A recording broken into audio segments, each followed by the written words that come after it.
Crise mundial, recessão econômica, o que eu devo fazer? Não devia ter saído da renda fixa. Galerinha, então vamos lá, vamos falar para vocês o que aconteceu essa semana, dar um panorama geral aí. Olha só, 11 horas da noite, vocês sabem que eu acordo às 6 da manhã, então ó, já deixa o seu like aí porque eu tinha que gravar esse vídeo para vocês. Cheguei agora aqui do meu passeio com a noiva, então vamos lá gravar o vídeo. Então galera, olha só, primeiro, se você olhar aqui, recessão lá nos Estados Unidos, o S&P 500, que é a maior bolsa dos Estados Unidos, caindo aí 11,58% no último mês. Nesses últimos 5 dias, 8%. Então o que o Trump fez? Puxou o freio de mão, ele meteu tarifa em todo mundo. Por quê? O que ele queria? Simplesmente isso daqui, ó. Mais 50 países buscam um acordo comercial com os Estados Unidos após tarifas de Trump. Então, ele queria negociar com esses países. Ele não queria que todo mundo metesse tarifa por cima. Tanto é que, eu não achei o tweet aqui, também não fiquei procurando muito, ele postou que a China, que rebateu as tarifas, ele falou que esse não era o caminho esperado. Legal, né? Ele põe tarifa, o pessoal faz o mesmo, ele acha que não era esse o caminho. Mas o que eu acho que ele estava esperando? Exatamente isso. 50 países buscam um acordo comercial. Beleza, depois dessa puxada no freio de mão na economia norte-americana, o que ele falou? Diz que é o momento perfeito para o Fed reduzir os juros. Porque qual o interesse do Trump em reduzir os juros? Ele deve estar olhando para essa dívida dos Estados Unidos, que já passou dos 36 trilhões. Esse gráfico aqui, ó, fala de 2024. Já passou desses 36 trilhões. Pelo menos alguém está preocupado com a dívida do país, né? Já o Brasil só aumenta e ninguém está nem aí para isso, só aumenta juros e por aí vai. Mas notícia boa para o Brasil, porque petróleo despenca mais de 100% com o aumento da produção pela OPEP. Então, a OPEP, que é, como é que é mesmo? Organização dos Países Exportadores de Petróleo, então aumentou a produção. Só isso já ia fazer com que o preço diminuísse. Lei da oferta e da procura. Lembra lá das aulas, de educação financeira? Então, conforme você aumenta a produção, você está aumentando essa oferta. Então, o que vai acontecer? A procura, digamos, diminui. Então, o preço tende a diminuir também. Claro que os tarifaços lá do Trump também ajudaram a cair. Só que essa notícia é do dia 3. Na verdade, o petróleo chegou a cair mais de 8%. Olha lá, nesse momento, dá pra gente ver aqui, ó, no mês. Então, 8% que chegou a cair. Tem até o gráficozinho bonitinho. Então, nesse momento, ó, tá até subindo aqui, voltando a subir. Beleza. Então, para quem investe em Petrobras, notícia muito triste. Porém, para a inflação do país, é uma notícia muito boa. Gasolina pode cair, decisão inesperada da OPEP provoca choque nos preços. Não é só a gasolina, né? O diesel também. E vocês sabem que mais de 90% do nosso transporte no Brasil é através de caminhões, então movidos a diesel. Então, se o preço do petróleo diminuir e o diesel diminuir também, o frete diminui, logo o preço das coisas diminui. Então, a inflação também diminui, fazendo com que o Banco Central consiga cortar a nossa taxa de juros. Então, essa é uma notícia boa para o Brasil de modo geral. Para quem investe em Petrobras, não. Mas, para o Brasil, é. Vamos dar uma olhada então no nosso Asset Allocation que aconteceu nessa semana. Então, como vocês podem ver aqui, ó, por isso que eu falo de diversificação para vocês. Apesar das nossas ações não terem caído tanto assim, os fundos imobiliários já estavam caindo, tá? Eles não sofreram tanto, como as ações, e nossa renda fixa também, ó, disparando, subindo. Então, se você tem uma diversificação, você não sofreu tanto assim essa semana. Por isso que eu bato na tecla, respeite o seu asset allocation, dê uma olhada no que está mais descontado. Falei para vocês no vídeo passado que dólar abaixo de 5,70 para mim era compra. Então, que eu aproveitei, caiu lá 5,60 e pouco, fui e comprei mais IVVB11 para minha carteira. Ah, mas você vai comprar aí na queda até na onde vai cair. Gente, não é para você sair comprando tudo de uma vez só. Por quê? A gente não sabe até onde isso aqui vai cair. Só que depois de toda a crise, ó, tá vendo? Ó, crisezinha, pum, mercado dispara. Crisezinha, mercado dispara. Crise, mercado dispara. Nesse momento, o que aconteceu? Opa! crise, então provavelmente o mercado vai disparar. Mas pensa, pode ser que essa queda se assemelhe a essa daqui, ó. Pode ser que ainda caia muito mais. Então não saia comprando todo o seu dinheiro agora, porque vá comprando aos poucos, porque assim você garante, você não vai acertar o fundo nunca, mas se cair mais, você compra mais um pouquinho e assim vai, beleza? Não compre tudo de uma vez, quer dizer, faz se quiser, né? Mas não é aconselhável você sair comprando tudo de uma vez, porque senão você pode queimar o cartucho aí. Vamos dizer que se fosse só a largada aqui de uma queda muito brusca de em torno de, sei lá, 50%, só caiu 16% e você já comprou tudo. Então você vai ficar no prejuízo. Então vá fazendo compras parceladas isso daqui. Caiu mais um pouquinho, compra. Caiu mais um pouquinho, compra, tá? Pelo menos é isso que eu estou fazendo. Não é nenhuma recomendação. Depois da nossa parcela internacional, quem está mais descontado? Criptomoedas. Porque se você der uma olhada aqui, ó, extremo medo, Bitcoin caindo a 78 mil dólares. Que maravilha! Por quê? Se você olhar esse gráfico que está aqui, ó, na Binance, é só você entrar aqui na Binance, colocar a parte de notícias e dar uma olhada aqui, ó. Você tem esse M2 aqui, ó. Então pode ver que o Bitcoin ele segue com um atraso de 107 dias essa linha M2. E aqui, ó, nós estamos mais ou menos aqui, tá? Olha a queda que deu. Beleza, então o Bitcoin seguindo essa queda. Nesse momento, 79 mil dólares. Não, aqui é um print, né? Mas enfim, 78 mil dólares. Então, a tendência é que lá para o dia 30 ele dispare. Não sou eu falando, são os especialistas. Eu acredito nisso? Eu já falei para vocês, falo e repito todos os vídeos, dá uma olhada aí atrás. Eu acredito na ideia dos ciclos do Bitcoin de 4 em 4 anos, ele dá uma disparada. Por enquanto eu tô de boa, eu só tô comprando enquanto eu vejo, opa, tá caindo mais, eu vou comprar mais. Olha lá, ó, 78 mil, tá vendo? Ó? Nós batendo certinho, galera, essas previsões aqui. Nossa, muito legal, mas enfim, não tem como dar nenhuma garantia para ninguém, não tem como eu prever o futuro. Porém, dizem os especialistas que lá pro dia 30 ele pode dar essa disparada aqui, tá? Bom, não sei se eles preveem esses movimentos, né, essas falas do Trump, tudo, cara, tudo isso sacode a economia. Então pode ser que essas previsões não deem certo, né? Esses gráficos não consigam ser respeitados pelo Bitcoin por causa dessas alterações na economia. Porém, né, é uma boa esperança, né? É um bom indicador que nós temos aqui. Eu continuo acreditando na teoria do ciclo lá de 4 em 4 anos, ele dá um boom, ele explode. Então, toda vez que ele cair abaixo ali do meu preço médio, mais ou menos, então vou tentar aportar um pouco mais para diminuir cada vez mais meu preço médio, para quando ele disparar eu ter uma lucratividade maior. Próximo, fundos imobiliários. Galera, se você der uma olhada no IFIX, nossa, caiu 0,66% essa semana.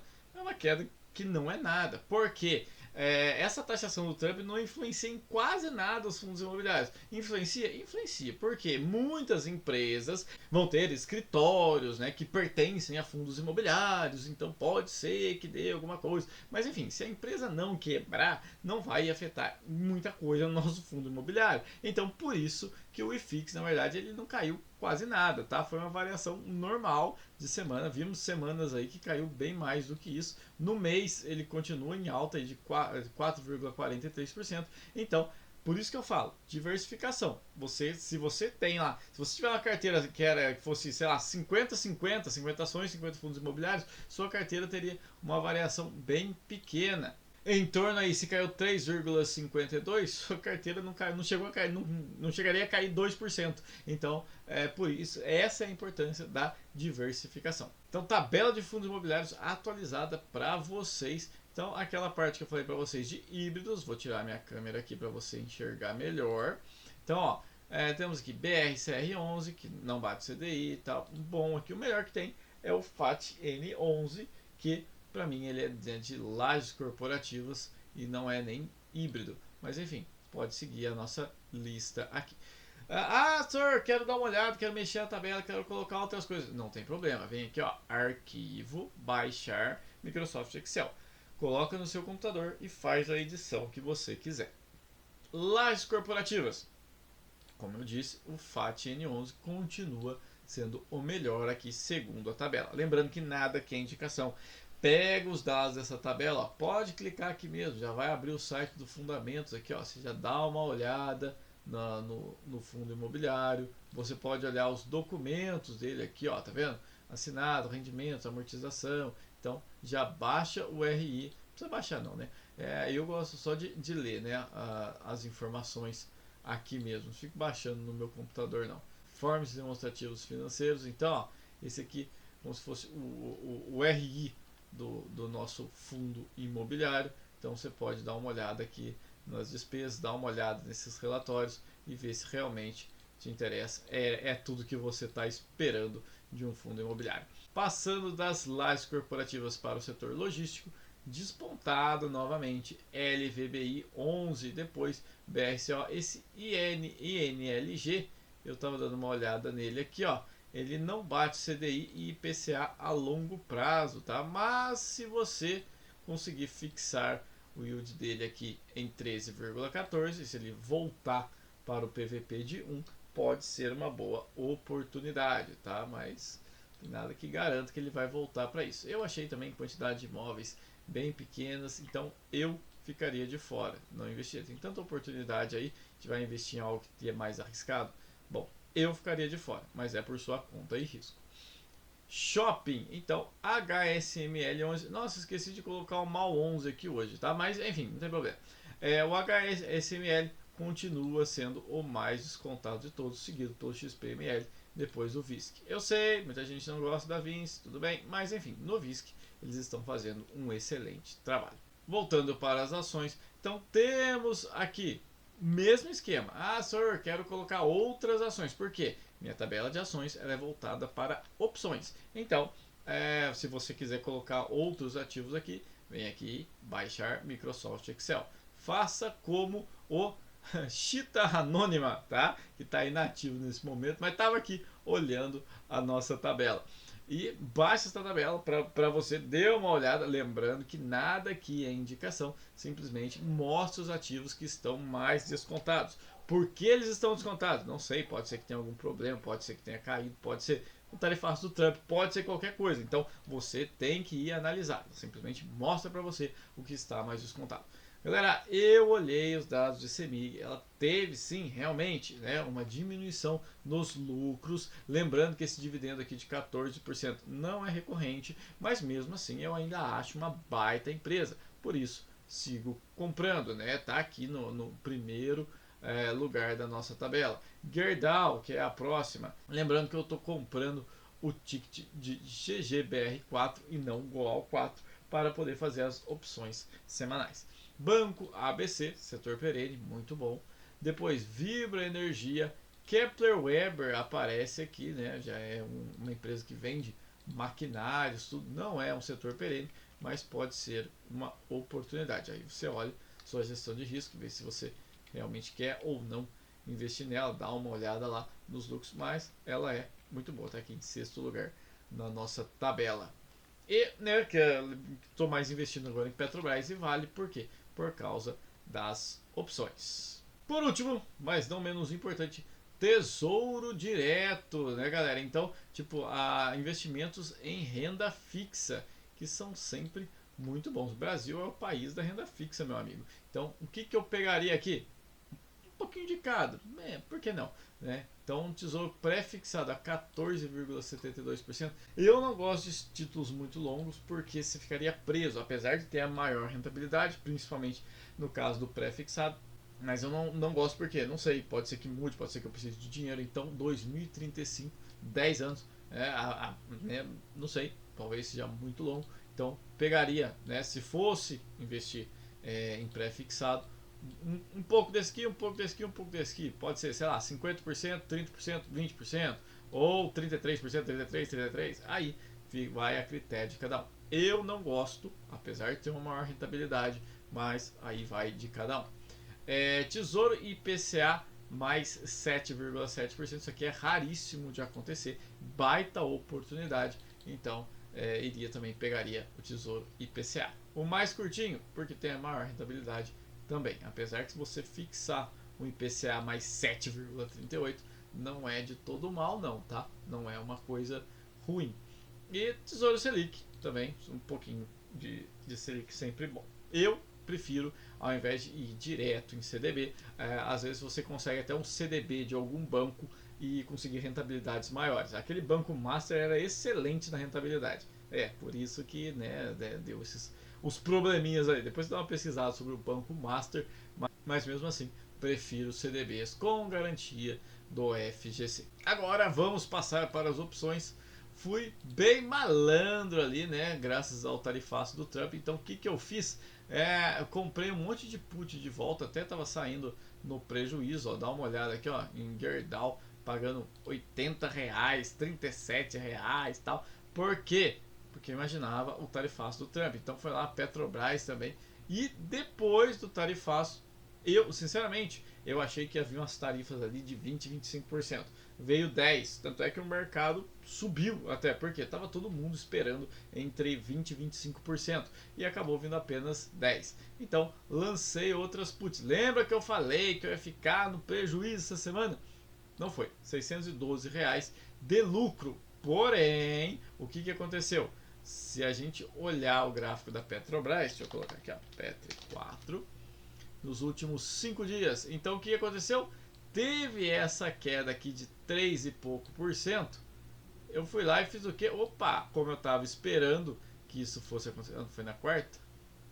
Não, de quarta para quinta, lá. Então teve essa queda aqui de 2,5%. Fui lá, vendi put pra caramba, né? Então vendi um monte de put. E aí o que aconteceu? Depois a China foi lá, retalhou os Estados Unidos e caiu mais 6%. Não foi nem a Petrobras em si, né? Foi mais por causa do Brent do petróleo que caiu, que nós já falamos no começo do vídeo. E aí acabou derrubando as ações da Petrobras. Eu acho Petrobras nesse preço muito barato. O legal das opções é que se não voltar no preço ou eu não tiver o dinheiro, eu tenho a opção de rolar a minha obrigação para a semana seguinte, tá? Nas opções funciona assim, é aquele famoso na volta a gente compra da sua mãe, sabe? Que vai enrolando até o Natal. Eu posso fazer isso também. Claro, é sempre bom de ter o dinheiro, né? Não aconselho você fazer uma venda de put a descoberto, ter o dinheiro para comprar caso dê tudo errado. Tenho lá a minha reserva de emergência. Então, ó, pode ver que eu tenho puts lançados para 5 dias e puts lançados para 9 dias. Tenho ações aqui também que quando começar a subir o preço, vou lançar call. Lembra da estratégia de Will? A ideia é o que? Eu comprar as ações baratas, vender elas caras, comprar baratas, né, através da venda de put e vender call. Vendo put, vendo call, vendo put, vendo call. E assim vai rentabilizando minha carteira. Vou fazer agora, ó, vou focar em Vale e Petrobras, porque eu vejo que há uma rentabilidade bem maior e o spread que eu tenho, ó, se você olhar em Gerdau, agora não vai dar para ver com o mercado fechado, mas enfim, você acaba vendo aqui, ó, que você tem uma diferença bem grande do preço teórico para o preço atual, o que você não vê tanto assim lá em Vale e Petrobras. Então, ó, você não vê um spread tão grande. O que é esse spread? Seria a diferença da compra de put para uma venda de put. É coisa de 1 ou 2 centavos. Então, para fazer uma rolagem é bem mais propício. Então, por isso que eu vou focar em Vale e Petrobras. Claro, vou lançar put também em outras empresas aqui dos setores perenes que eu analiso e vi que estão baratas. Então, CEMIG já tem várias ordens de put, como vocês viram. Banco ABC, Vibra Energia. Então vou lançar put nessas três aqui e ver qual foi o exercido. Ótimo, vou lá e compro. Não foi exercido, o preço subiu. Não tem problema, embolso o meu lucro. O que eu estava pesquisando, o que eu estava vendo, que um strike bom para quando você não quer ser exercido seria aqui, ó, num delta próximo de 30. Então, comprar essa put aqui indicaria que a probabilidade que eu tenho é de 30% de chance de ser exercido. Tá, claro, pode ser que eu seja? Pode, mas é uma probabilidade bem pequena. Geralmente, é que aqui, ó, Vale tá tão descontado que o strike de 30, né, próximo a 30 já é o primeiro aqui fora do dinheiro, tá? Mas se você olhar outras ações, ó, por exemplo, Petrobras, Vamos dar uma olhada aqui. Olha lá, ó, já é o segundo. Geralmente fica aqui entre o segundo e terceiro mesmo, tá? Então eu vou lançar as minhas puts, né? Vou vender as minhas puts aqui entre o segundo e o terceiro. Caso eu não queira ser exercido. Por quê? Eu já estou na minha reserva de emergência. Já não tenho mais dinheiro para aporte esse mês. Mas tenho a reserva de emergência. Por isso que eu estou lançando put. Por causa da reserva de emergência. Não lance put descoberto. Tá? Vou ter prejuízos? Vou ter prejuízos essa semana. Eu estou vendo aqui, ó.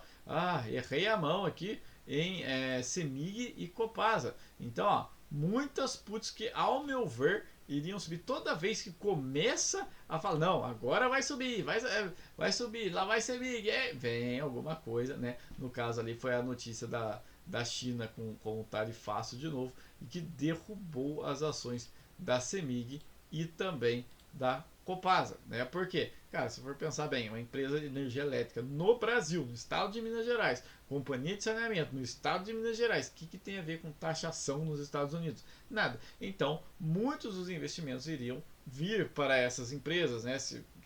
Saindo de outras do Brasil, se você é investidor brasileiro, gosta do Brasil, quer ficar por aqui mesmo, iria para essas empresas. Fiz uma análise muito boa, tava certo, certíssimo. Por quê? Então, ó, dá uma olhada aqui, o que aconteceu? O que aconteceu com o Copasa? Saiu aqui dos 20,5, caiu, beleza, caiu. Depois subiu, deu uma recuperada, ó, subiu coisa de 1, 2, quase 1%. Nessa lá, 3,40. Nessa hora eu fiquei feliz, né? Porque, ótimo, vai voltar a subir. Então tenho aqui 9 dias para voltar. Em 9 dias, gente, sinceramente, eu não acho que vá subir tanto assim. Eu preciso que suba em torno de 10,95%, quase 11%. Sinceramente, não acredito. Mas, enfim, pelo menos vou fazer uma rolagem mais próxima aqui. Vou perder menos, mas não tem problema, né? Nós vimos que nas últimas semanas foram excelentes para a gente. Nessa semana do dia 24, embolsei 4 mil em uma semana. Então, tudo bem, vou ter que devolver para o mercado aqui uns 1.000 e pouco, mas tudo bem, né? Errei a mão, ok, vou pagar por isso, mas mesmo assim continuo no lucro. E Semig eu já tenho uma esperança maior, porque tá R$ 10 agora, mas se chegar a 10,34 eu já começo a lucrar. Então, coisa de 3,4% eu já começo a entrar a ter lucros aqui. Então, acredito que de Semig eu tenho uma esperança bem maior que isso vai acontecer. Então, ó, se você olhar o delta aqui, ó, 75 e tal, então, né, pode ser que eu ainda tenha lucros, mas mesmo assim vou comprar algumas ações de Semig e de Copasa também. Por quê? Porque eu acho que estão bem baratas, são empresas que eu confio, que eu olhei os relatórios, teve uma diminuição do lucro e não um prejuízo, tá? Então, empresas que têm prejuízos, eu já não olho com bons olhos, mas apenas uma diminuição do lucro, mas que continuam lucrando, então pode ser que, beleza, deu essa corrigida, por isso que o preço caiu, dando oportunidade de eu comprar mais barato e vou acompanhando de novo, subindo o preço na escadinha, né? Então vou acompanhando, vou comprar barato e esperar que se valorize novamente. Então, só repetindo, qual é a minha estratégia? Lançar puts, né? Vender puts aqui próximo do delta 30 e já coloco aqui, ó, clico em reverter no alvo e coloco aqui em torno de 70% de lucro, tá? Então, por quê? Como eu não quero ser exercido, eu vou sair com 70% de lucro. De onde eu tirei esses números? Esse delta 30, aqui para não ser exercido, é um estudo que fizeram. Então eu fui vendo vários vídeos, várias pessoas falando sobre isso. Então esse delta 30 é um estudo. Saí com 70% de lucro. Da onde que veio? Da minha cabeça. Por quê? Eu estava reparando, olhando as ações. Então, ó, tá vendo? Essa aqui 30% é muito rápido, 30%. Até os 70% ela caminha muito rápido. Depois começa a caminhar mais devagar. Então, acredito eu que tendo 70% no lucro, eu saio e lançar outra opção é mais vantajoso, pelo menos para mim, pelo menos é o que eu vejo. Se alguém achar algum estudo que fale sobre outra coisa, outros números, deixa aí nos comentários. Mas, para mim, eu tô vendo isso como mais vantajoso. Lanço outra put, beleza, caminha até os 70%, tá? Lanço outra put e assim vai.